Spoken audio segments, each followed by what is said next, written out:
안녕하세요. 이번 시간에는 장애인 단체 이용 장애인을 위한 윤리 경영 실천에서 중요하게 지켜야 하는 실천 원리를 소개해드리겠습니다. 바로 이용 장애인의 알 권리 존중과 비밀 보장, 문서 관리에 관한 사항을 설명드리겠습니다. 먼저 비밀 보장의 원칙입니다. 비밀 보장은 전문가가 이용자와 신뢰관계에 근거하여 얻은 정보를 어느 누구에게도 발설하지 않는다는 것을 의미합니다. 장애인 복지 현장에서의 비밀 보장의 원칙은 정보의 제공자나 장애인 당사자가 동의하지 않고서는 어떤 것도 누설하지 않겠다는 명백한 약속이나 계약입니다. 만약 비밀 보장의 원칙을 지키지 않는다면 이용 장애인은 상실감과 배신감을 느끼며 단체 종사자와의 신뢰관계가 손상될 위험이 있습니다. 다음은 알 권리입니다. 알 권리는 국민 개개인이 정치적, 사회적 현실에 대한 정보를 자유롭게 알 수 있는 권리 또는 이러한 정보에 대해 접근할 수 있는 권리를 통칭하는 개념으로 관련 법적 근거는 공공기관의 정보 공개에 관한 법률이 있습니다. 사회복지 현장에서 알 권리는 고지된 동의라는 말로 많이 사용되며 이용장애인에게 서비스를 제공함에 있어 서비스 목적이나 내용, 관련된 위험성을 알려야 하고 서면이나 구두 동의를 받아야 합니다. 하지만 사회복지관련법에는 알 권리에 대한 명시가 없습니다. 때문에 알 권리는 고지된 동의라는 명목하에 진행됩니다. 해당 권리의 원칙은 윤리적으로도 법적으로도 하나의 의무이며 고지된 동의는 반드시 문서 혹은 구두로 명시적 동의가 필요합니다. 또한 이용장애인이 직접적으로 동의를 표현하지 않거나 거부하지 않는다 하여 침묵을 동의로 해석해서는 안 됩니다. 반드시 이용장애인에게 서비스를 거부할 권리가 있음을 알려야 하는 것이 원칙입니다. 고지된 동의는 장애인 단체에서 이용장애인에게 서비스를 제공할 때 해당 서비스의 목적과 내용, 이로 인해 발생할 수 있는 위험들이 있다면 반드시 알리는 것을 의미합니다. 그리고 이용장애인에게 개인정보를 요청하고 활용함에 있어 반드시 문서 혹은 구두로 동의를 받아야 합니다. 고지된 동의가 필요한 이유는 정보의 비대칭성이 존재하고 이를 해소하기 위해 장애인 당사자의 알 권리를 충족시켜주고자 하기 때문입니다. 더불어 투명하게 공개하는 것 또한 필요합니다.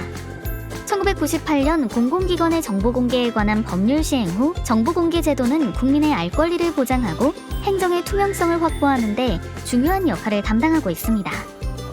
법률에서는 어떤 정보가 공개되어야 하는지 정보공개의 범위를 명확하게 제시하지는 않습니다.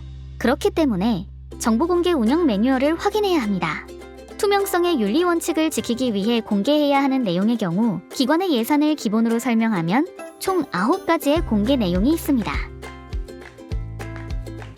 윤리 경영을 실행하고 있는지 확인해보기 위해 기관의 윤리성을 진단하는 요인이 있습니다.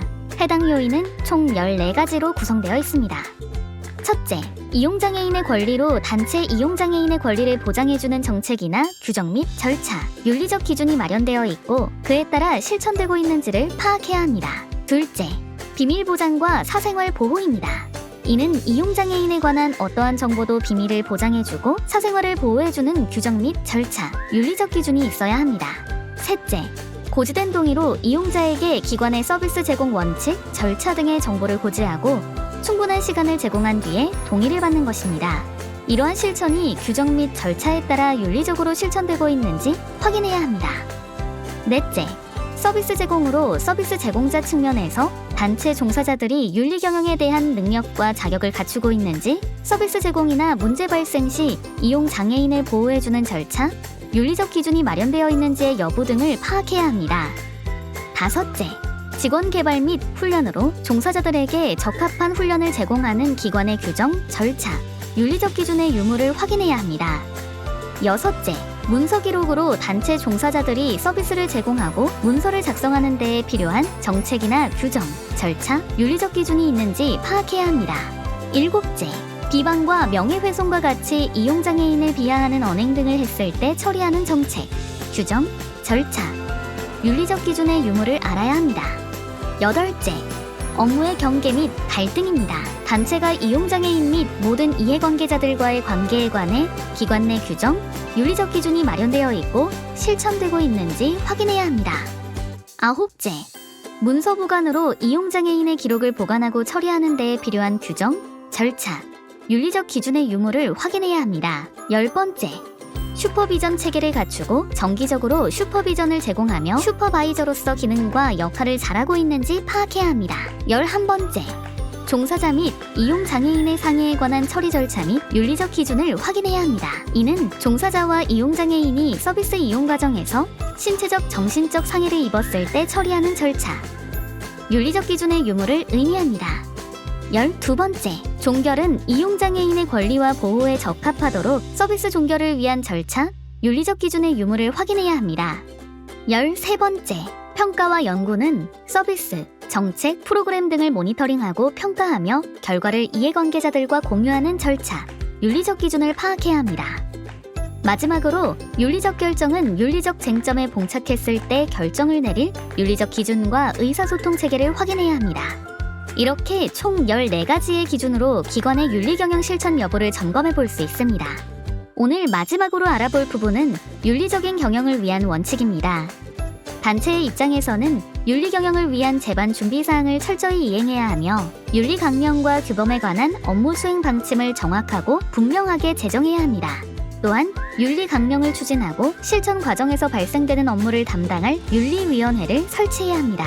단체장의 입장에서는 종사자의 윤리 감수성을 높이기 위해 지속적인 교육과 훈련을 제공하고 단체의 윤리 강령을 숙지하고 엄격하게 실천해야 합니다. 그리고 윤리기준 실천에 솔선수범해야 합니다.